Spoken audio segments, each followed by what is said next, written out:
ಪ್ರಶ್ನೆ ಪತ್ರಿಕೆ ಲೀಕ್ ಆಗಿರುವ ಕಾರಣ ಜೊತೆಗೆ ಪರೀಕ್ಷೆಯನ್ನೇ ಈಗಾಗಲೇ ರದ್ದು ಮಾಡಿರುವ ಕಾರಣದಿಂದ ವಿದ್ಯಾರ್ಥಿಗಳು ಆತಂಕಕ್ಕೆ ಒಳಗಾಗಿದ್ದು ವಿದ್ಯಾರ್ಥಿಗಳು ಅತಂತ್ರ ಸ್ಥಿತಿಗೆ ತಲುಪಿದ್ದಾರೆ. ಕಳೆದ 2 ವರ್ಷಗಳಿಂದ ಪರೀಕ್ಷೆಗೆ ಸಿದ್ಧತೆ ನಡೆಸಿದ್ದ ವಿದ್ಯಾರ್ಥಿಗಳು ರಿಸಲ್ಟ್ಗಾಗಿ ಕಾದಿದ್ರು. ಆದರೆ ದುರಾದೃಷ್ಟವಶಾತ್ ಪರೀಕ್ಷೆ ರದ್ದಾಗಿ ವಿದ್ಯಾರ್ಥಿಗಳಿಗೆ ಶಾಕ್ ಎದುರಾಗಿದೆ. ಈಗ ಪರೀಕ್ಷೆ ಕ್ಯಾನ್ಸಲ್ ಆದ ಕಾರಣ ಮುಂದೆ ಹೇಗೆ ಅನ್ನೋ ಆತಂಕ ವಿದ್ಯಾರ್ಥಿಗಳ ಜೊತೆ ಪೋಷಕರಿಗೂ ಕೂಡ ಕಾಡ್ತಿದೆ.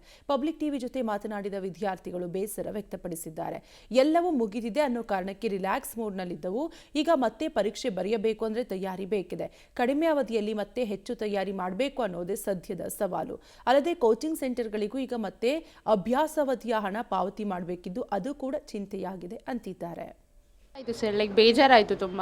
ನನ್ನ ಎಫರ್ಟ್ಸ್ಗೆಲ್ಲ ಟೈಮ್ ವೇಸ್ಟ್ ಆಯಿತು. ಇವನ್ ನಾನು ತುಂಬ ಕಷ್ಟಪಟ್ಟು ಬರ್ತಿದ್ದೆ ಆ್ಯಂಡ್ ಇವನ್ ಅದೆಲ್ಲ ವೇಸ್ಟ್ ಆಯ್ತಲ್ಲ, ಸ್ವಲ್ಪ ಬೇಜಾರಾಗ್ತಿದೆ. 1 ಇಯರ್ ಟೈಮ್ ಸ್ಪೆಂಡ್ ಮಾಡಿದೆ. ಇವನ್ ನಾನು ನೀಟ್ಗೆ MBBS ಮಾಡಬೇಕಂತಲೇ ಇಂಟ್ರೆಸ್ಟ್ ಇದ್ದಿದ್ದರಿಂದ ಅದಕ್ಕೋಸ್ಕರನೇ ನಾನು ಪ್ರಿಪೇರ್ ಆಗ್ತಿದ್ದೆ 1 ಇಯರು. ಸಡನ್ನಾಗಿ ಈ ಥರ ಕ್ಯಾನ್ಸಲ್ ಆದರೆ ಬೇಜಾರಾಗುತ್ತೆ. ಸೊ ನಾವು ಸಡನ್ ಪ್ಲ್ಯಾನ್ಸ್ ಎಲ್ಲ ಬೇರೆದಕ್ಕಿರುತ್ತೆ. ಅಂದರೆ ನಾವು ಮೂವ್ ಆನ್ ಆಗಿಬಿಟ್ಟಿರ್ತೀವಿ. ಇವನ್ ನಾವು ಎಕ್ಸಾಮ್ ಬರೆದ್ಮೇಲೆ ಬೇರೆ ಕಡೆ ಫೋಕಸ್ ಮಾಡಬೇಕಂತ ಇವನ್ ಮತ್ತೆ ಎಕ್ಸಾಮ್ ಬರೀಬೇಕಂದ್ರೆ ಕಷ್ಟ ಆಗುತ್ತೆ. ಲಾಸ್ಟ್ ಟೈಮ್ ನಾನು ಬರೆದಾಗ ತುಂಬ ಚೆನ್ನಾಗಿ ಮಾಡಿದ್ದೆ. ಇವನ್ ನಾವು ಎಲ್ಲರೂ ಸ್ಟೂಡೆಂಟ್ಸು ತುಂಬ ಕಾನ್ಸಂಟ್ರೇಟೆಡೇ ಓದಿರ್ತಾರೆ. ಇವನ್ ಇದೇ ಲಾಸ್ಟ್ ಎಕ್ಸಾಮ್ ಅನ್ನೋ ಥರ. ಸೊ ಸಡನ್ನಾಗಿ ಕ್ಯಾನ್ಸಲ್ ಆಯ್ತಂದರೆ ಯಾವುದೋ ಒಂದು ಸ್ಟೂಡೆಂಟಿಂದ ನಮಗೆಲ್ಲ ಪ್ರಾಬ್ಲಮ್ ಆಗುತ್ತೆ. ಸೊ ಅದು ಈ ಎಕ್ಸಾಮಿನೇಷನ್ ಅಥಾರಿಟಿ ಸ್ವಲ್ಪ ಇಂಟ್ರೆಸ್ಟ್ ತೋರಿಸ್ಬೇಕು, ಈ ಥರ ಲೀಕ್ ಆಗಬಾರ್ದು ಅನ್ನೋದು ಕನ್ಸರ್ನ್ ಅಷ್ಟೇ.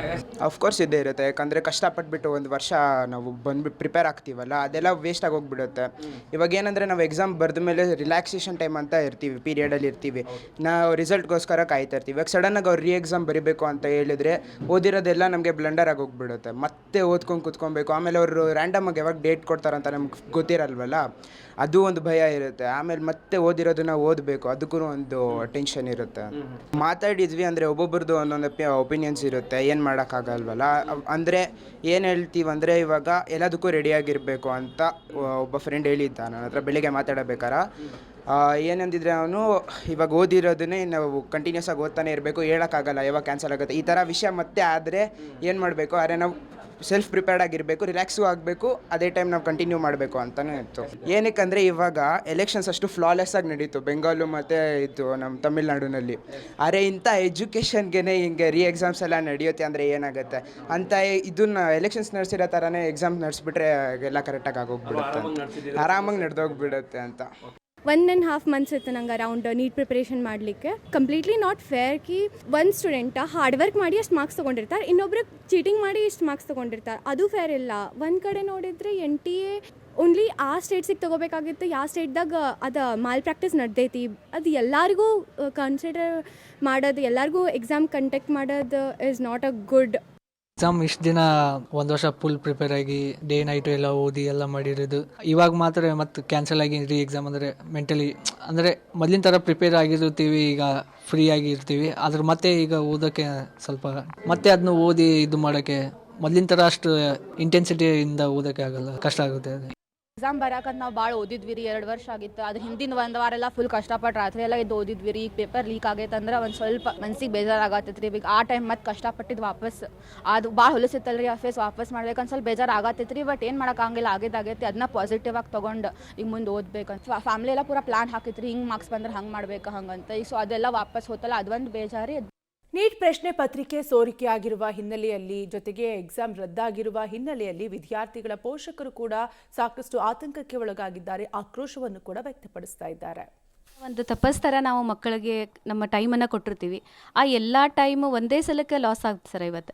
ಆಮೇಲೆ ನೀಟ್ ಅಂತಕ ಮಕ್ಕಳಿಗೆ ಮಾನಸಿಕವಾಗಿ ಮತ್ತು ದೈಹಿಕವಾಗಿಯೂ ಅವರು ಬಹಳ ಒತ್ತಡಕ್ಕೆ ಒಳಗಾಗ್ತಾರೆ. ಅವ್ರು ಅದರಿಂದ ಹೊರಗೆ ಬಂದಿರ್ತಾರೆ ಸರ್. ನಮ್ದು ಎಕ್ಸಾಮ್ ಮುಗೀತು, ನಾವೊಂದು ಮುಂದಿನ ತಯಾರಿಯೊಳಗಿದ್ವಿ ನಾವೆಲ್ಲ ಪಾಲಕರು. ನೆಕ್ಸ್ಟ್ ಯಾವ ಕಾಲೇಜನ್ನು ಚೂಸ್ ಮಾಡಬೇಕು, ಮಕ್ಕಳ ಭವಿಷ್ಯವನ್ನು ನಾವು ಯಾವ ಮಾರ್ಗದೊಳಗೆ ಕರ್ಕೊಂಡು ಹೋಗಬೇಕು ಅನ್ನೋ ಒಂದು ಇದರೊಳಗಿದ್ದಾಗ ಮತ್ತೆ ವಾಪಸ್ ಏರಿದ ಮೆಟ್ಲ ಎಲ್ಲ ಒಮ್ಮೆ ಇಳ್ದಂಗೆ ಅನ್ನತ್ತೆ ಸರ್ ನಮಗೆ ಇವತ್ತು.